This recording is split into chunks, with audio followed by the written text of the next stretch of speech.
Tema ao Senhor toda a terra, temam-no todos os habitantes do mundo, pois ele falou e tudo se fez, ele ordenou e tudo passou a existir. Salmo 33, verso 8 e o verso 9. Muito bom dia! Que este seja um dia de bênção para todos nós, que possamos sentir as mãos do Eterno sobre a nossa vida. Que eu e você nessa manhã e no decorrer do dia nós possamos cumprir os propósitos de Deus para o nosso coração. O salmista Davi tinha plena consciência que o nosso Deus é criador de todas as coisas. Está aqui um salmo, o Salmo 33, o verso 8 e o verso 9.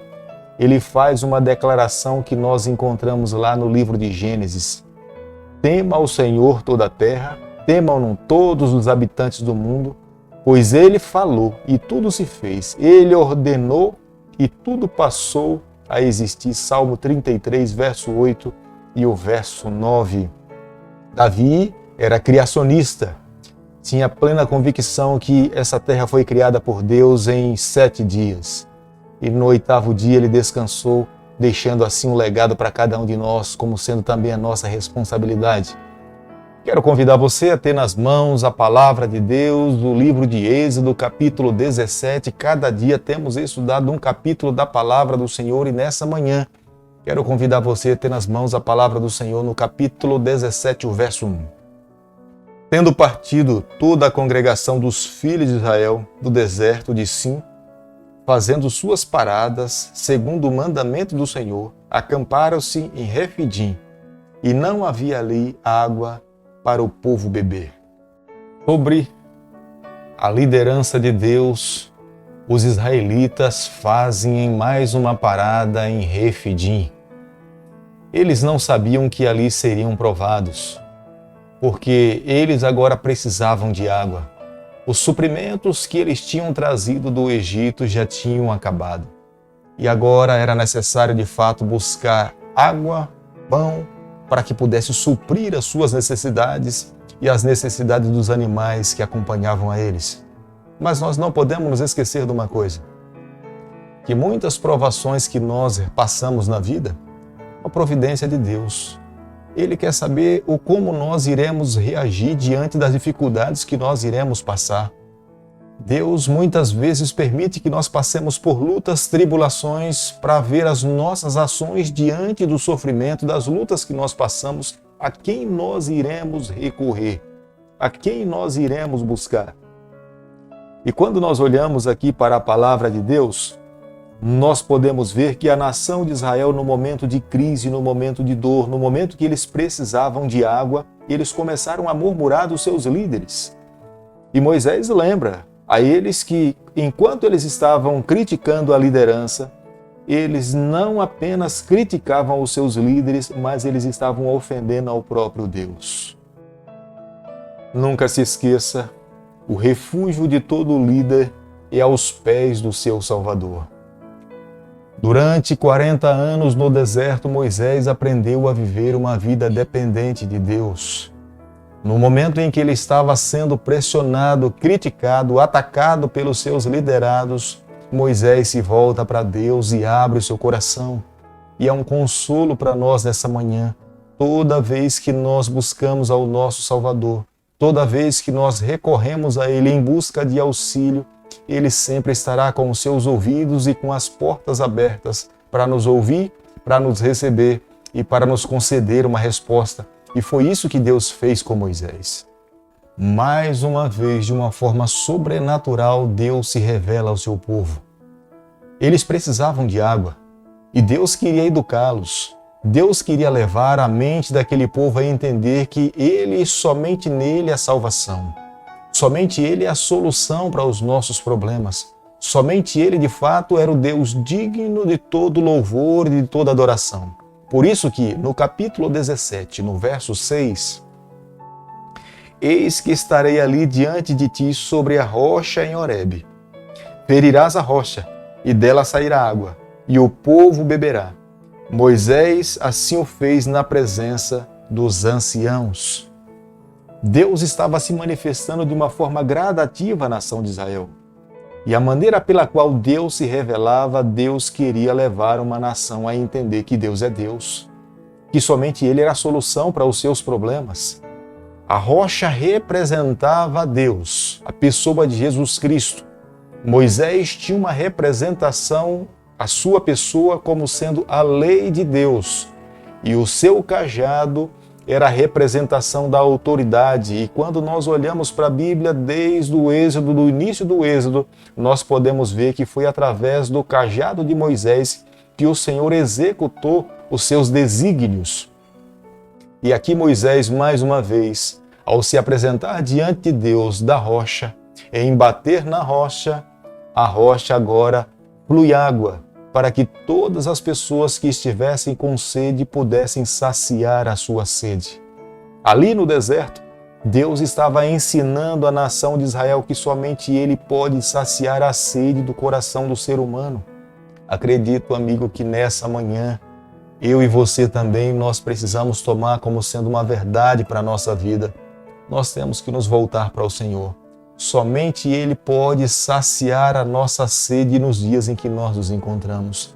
Os anseios da nossa alma, os anseios do nosso coração, nós só encontramos verdadeira paz, verdadeira alegria, se nós de fato vivermos uma vida de comunhão com o nosso Salvador, porque esse é o desejo de Deus para cada um de nós nos dias em que nós nos encontramos.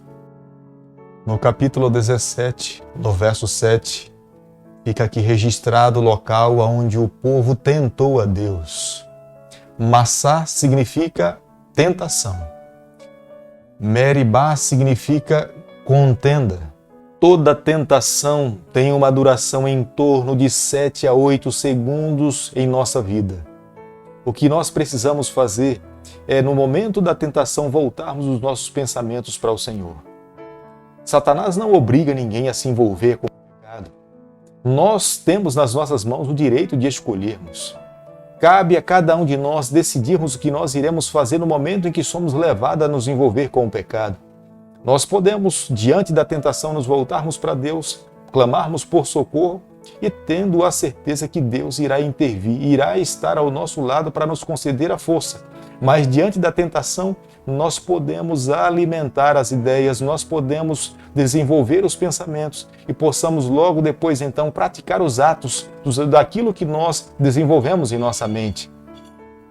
Mas o processo da tentação não é pecado para ninguém.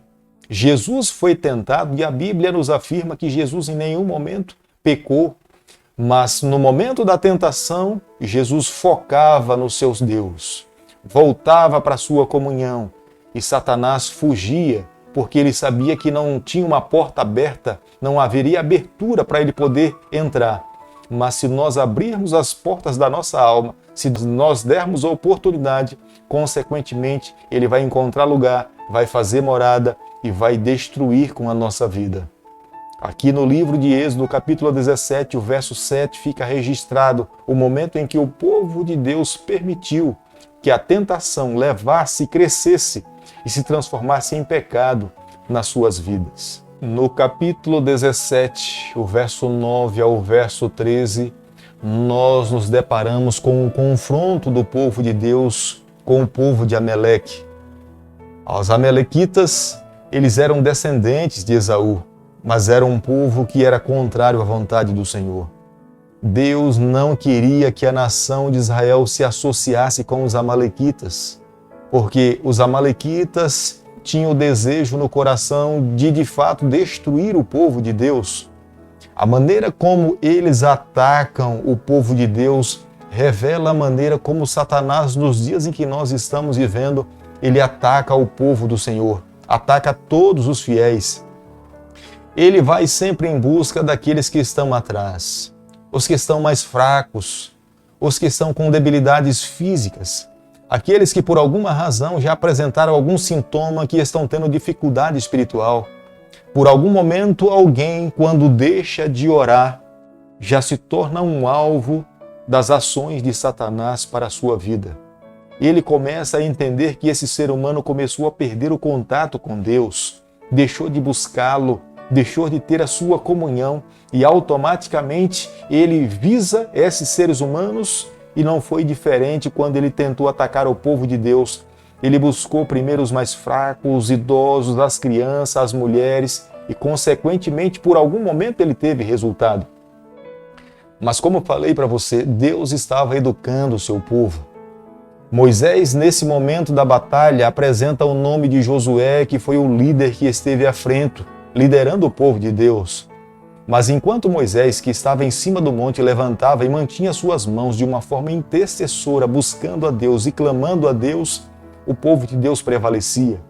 Mas quando Moisés baixava as suas mãos, o povo dos amalequitas venciam e estavam alcançando a vitória na batalha. Por isso que foi necessário colocar duas pessoas segurando as mãos, Arão e Hur, segurando as mãos de Moisés. E enquanto as mãos de Moisés estavam levantadas, o povo de Deus prevaleceu. Creia, amigo, é por isso que Jesus Cristo, enquanto esteve aqui nessa terra, ele teve uma vida de oração. Jesus nos deixou um legado lá no Getsêmani, nos ensinando que nós só podemos vencer as dificuldades dessa terra se nós mantermos o nosso joelho no chão.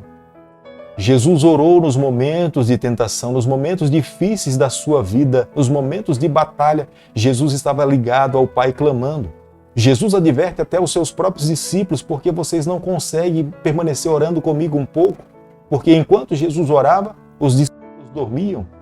Eu creio que nos dias em que nós estamos vivendo, nós precisamos atentar para essas verdades. Nós não podemos dormir enquanto Satanás está atento, sabendo que pouco tempo lhe resta. O que nós podemos fazer, e a única maneira pela qual nós podemos alcançar a vitória, é conectado com a pessoa do nosso Salvador Jesus. Ele nos deixou o exemplo, e nós hoje, nos dias em que vivemos, nós não podemos abandonar esse meio de vivermos uma vida de oração, clamando a Deus e buscando a Ele em todo momento da nossa vida. O Senhor pediu a Moisés que esse relato da batalha dos amalequitas e das águas que saíram da rocha fosse ensinado às futuras gerações. Era a maneira que Deus tinha para poder fortalecer a fé do seu povo. E hoje nós entendemos, não pode ser diferente. E através da palavra de Deus que nós somos fortalecidos. E através dos testemunhos dos nossos antepassados que nós a cada dia crescemos espiritualmente.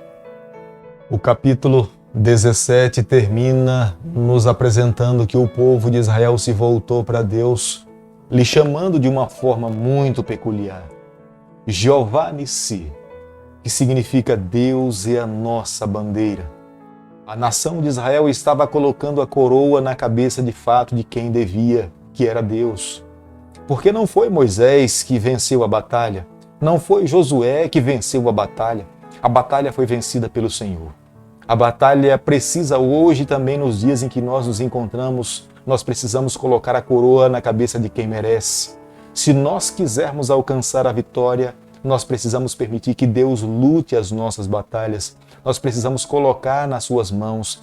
E a única forma que nós podemos fazer isso é quando nós nos colocamos, nos debruçamos de joelhos diante daquele de fato que tem poder para resolver todos os nossos problemas, que é o nosso Salvador, que é o Jeová Nissi. Ele é a nossa bandeira.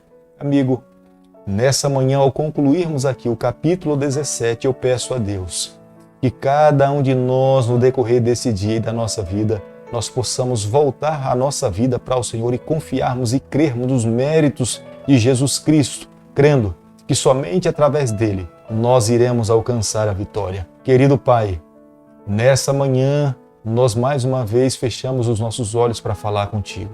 Nos toma nas tuas mãos, perdoa os nossos pecados, nos ajude a cada dia a vivermos de acordo com a sua palavra. É o nosso pedido e a nossa oração, e nós fazemos em nome de Jesus. Que o Senhor te abençoe e te guarde, que Ele faça resplandecer o seu rosto sobre você, que Ele tenha misericórdia de você, e sobre você nessa manhã Ele levante o seu rosto e conceda a sua paz em nome de Jesus.